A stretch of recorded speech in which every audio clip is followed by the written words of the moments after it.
And I said, well, you're going to have to get a warrant if you want anything else, and I'm going to have to ask you to leave. And that's when he got mad. Everyone's detained. Come on. Do you have a warrant? Come on out. Do you have a warrant? This is being videotaped. I hope you know that. This is Corporal Charles Mills of the Cherokee, Georgia Sheriff's Office, just nonchalantly walking up this woman's front steps, about to barge into her home through her front door, knocking back her juvenile child without a warrant. So why was Corporal Mills barging into this woman's home, and what was his claimed justification for doing so when he did not have a warrant? Well, it started a day or two earlier, where Corporal Mills claims to have seen this guy on a motorcycle, and he wanted to catch up with the guy, and he wanted to pull him over, he wanted to arrest him, but he never did. He didn't know who he was. But this guy apparently really loves his authoritarian surveillance systems, and he uses flock cameras, which he apparently loves and uses often, to get a bunch of photographs of this motorcycle, which he believes is Natasha's adult son, who's like 21 years old. Now, that adult son does not live at this home with Natasha. Corporal Mills is aware of this fact. Where does he stay when he's here? Apparently, we moved from North Carolina like 2 weeks ago, and he's living in that apartment with the girl. Okay. But this is your girl's house? No, this is mom's house. His mom. Yeah. So Mills goes to her house, and he wants to continue questioning the son. So he goes up and he rings the doorbell. He knocks on the door. There's no answer. She's not home. We were out. I took the little kids to Jumping World, a trampoline park. We were at the trampoline park, and my son asked for a ride home, which was like a stoplight down. And so we grabbed him and we came home. And as they pull in, guess who's waiting for them? It's Corporal Mills. And he's actually blocking them from properly pulling into their driveway. This is my home, and I have young kids here. So I was just like, you're going to have to go away essentially unless you have a warrant. So he got mad, and in response, it was, I'm going to get a warrant to arrest your son, which didn't make much sense to me, because why didn't you just do that 10 minutes ago and arrest him at work? Why are you doing that at my house? But as soon as he opened the door and went in, he told my kids that they were, everybody was detained, get out of the house. I just kept asking him, do you have a warrant? And I was calling 911 at the same time. And about that time, 911 answered. And when I went to talk to the 911 operator, he snatched me up and took my phone away and told me I was under arrest. Yes, ma'am. For what? Obstruction. I'm on the phone with 911. You're hindering my You're investigation. scaring my son. Again. Big Brother is watching. There are literally cameras everywhere in Beijing. We are outside the Haidian station, and I can count at least 20 on this corner. In fact, in Beijing, they've added 1,500 cameras just this year alone. They see everything. There's nobody jaywalking here because they could get a ticket right away. In fact, our driver parked illegally for 2 minutes, and he got a message on his phone that he got a ticket for about $40 US because they saw it on the camera. Now, there are real questions what the CCP's goal is about citizen tracking and social scoring. They say it's to make everybody feel safe. These cameras are watching every minute. They're everywhere. And while they're watching us here in China, we hope you continue to watch. Special report from Beijing. I don't think anybody realizes how big of a deal what Flock just did under our noses again. So you already know about the cameras, and one could say this is arguably worse. They went to all the state governments and they said, we want to set up gunshot detectors and we want to use tax money to do so because it will make your citizens safer. Most governments said yes. So they get them installed everywhere, and they're supposed to just detect gunshots. Well, a couple days ago, they again push an over-the-air update. No new hardware installed, same machines, to turn every single one into a mic that's using AI to pick up every fucking word you say on the street. And guess what the feature's called? It's called Detecting Human Voices in Distress. And the only way to do that is to listen to every word that we're saying at all times and process it with AI. And they're gonna sell that data to whomever wants to pay the most for it. Everywhere, and increased surveillance everywhere. Yeah. There's an organisation called DFlock, who are semi-well known now, I guess, if you're interested in this stuff. Who take a fairly aggressive approach in terms of counting the number of cameras and having a Discord channel where they talk about potential, activities to move against Flock and stop it expanding. What do you think of that organisation and the way they go about their business? Yeah, so I think there's really two groups of activists. You've got organizations like the ACLU and the EFF who take an above-board approach to fight for their point of view. And thankfully, we live in a beautifully democratic, capitalistic country where we can fight in court. And I have a lot of respect for those groups because they have reasonable debates and we follow the law.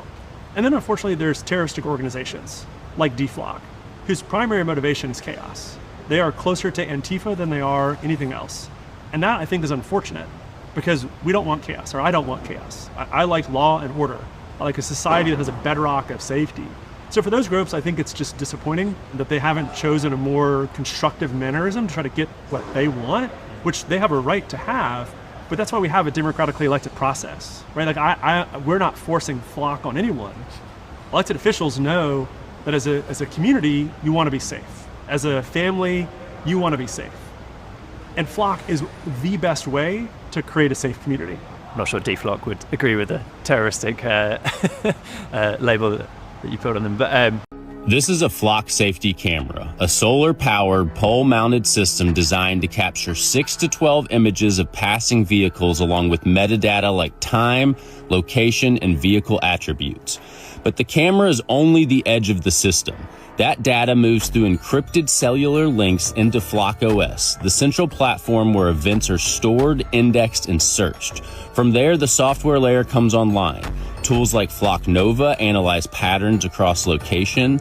The National LPR network enables authorized cross-agency searches. Freeform allows natural language queries across massive data sets. And Investigations Manager organizes timelines and case workflows.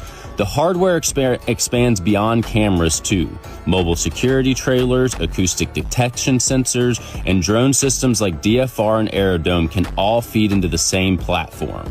What looks like a single roadside camera is actually one node inside a much larger software-driven network, connecting sensors, analytics, and response tools across thousands of communities. Tonight, we get a little glimpse into the dystopian future. A Coloradan keeps getting pulled over because FLOC surveillance cameras tell police he has an active warrant. He doesn't, but he can't convince the surveillance network to leave him alone. Our Spencer Soysher has that.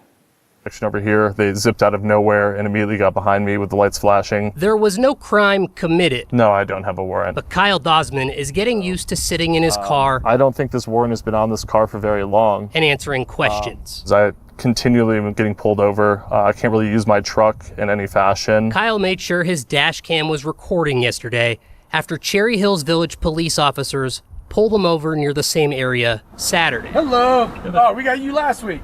Yeah. For the warrant.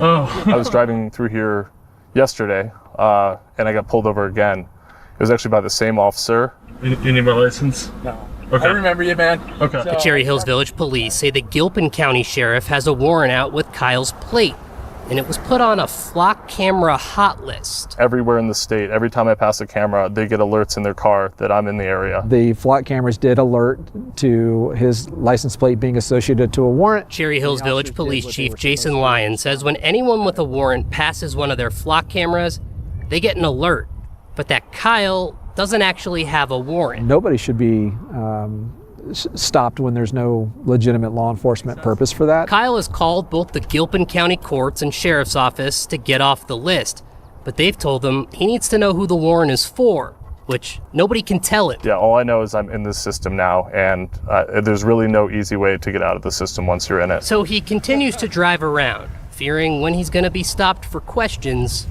again. I don't know what this guy did to get a warrant, so I don't really know what the police response is going to be. So, we're getting the AI data centers everywhere, 3,000 around the United States of America, probably more. You've got Palantir, Peter Thiel's Palantir, who's buddies with JD Vance, all the software that's going to control all of that information. And then we've got devices, hardware devices everywhere, our phones, the Ring cameras at our house, the televisions. Now they're building everything in our cars, devices everywhere. And then you have FLOC and Falcon cameras that are being installed everywhere across the United States right now. Like right here, this is 1,000 in just this area of California, 1,000. And they're going to double and triple that. So those cameras do this. I don't have to worry about FLOC safety cameras. Those are just license plate readers. There's no reasonable expectation of privacy in public. Wrong. very wrong on both counts. In fact, the Supreme Court has already had an opinion about privacy in public. John Roberts himself said, "A person does not surrender all Fourth Amendment protection by venturing into the public sphere. To the contrary, what one seeks to preserve is private, even in an area accessible to the public, may be constitutionally protected." But Flock Safety is a massively expanding network, 20 billion scans a month using ALPR, automated license plate reader technology. You've probably seen one, even if you didn't notice it. But they're not just getting license plates anymore. If you drive by a Flock camera and you don't have a license plate, or it's covered up, or you're using a rental car, Flock is building fingerprints of vehicles. So let's say you are a guy with an amazing beard and glasses driving a Toyota. Well, that type of information can be logged, and then police can search that using just simple language searches. So, amazing man with great beard drives Toyota. They're also tracking vehicles that travel next to and with each other frequently to identify sort of collusive behavior. They are also tracking vehicles that frequently travel by and close to each other. But Flock itself has also said that it is no longer just doing LPR. They're moving, these are their words, from LPR to person. Of course, Flock also recently partnered with Ring, so police can use the Nova platform to search across all of these networks and Ring. And by the way, these are going up in HOAs all over the country. The data gathered by Flock, those Flock cameras and HOAs, is then searchable by the police. And there are reasonable questions about, well, privacy and abuse. A Kansas City police chief used Flock 228 times to track his ex-girlfriend and her new partner.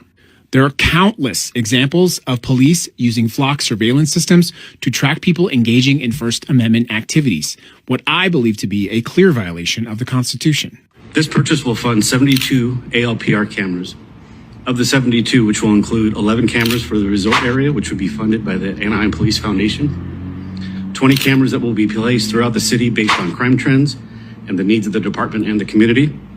Those will be funded by a BSCC organized retail theft grant, and the remaining 41 cameras will be placed throughout the Orange County operational area and will be funded with the Anaheim Santa Ana Urban Area Security Initiative, also known as UASI, from Homeland Security grant funding.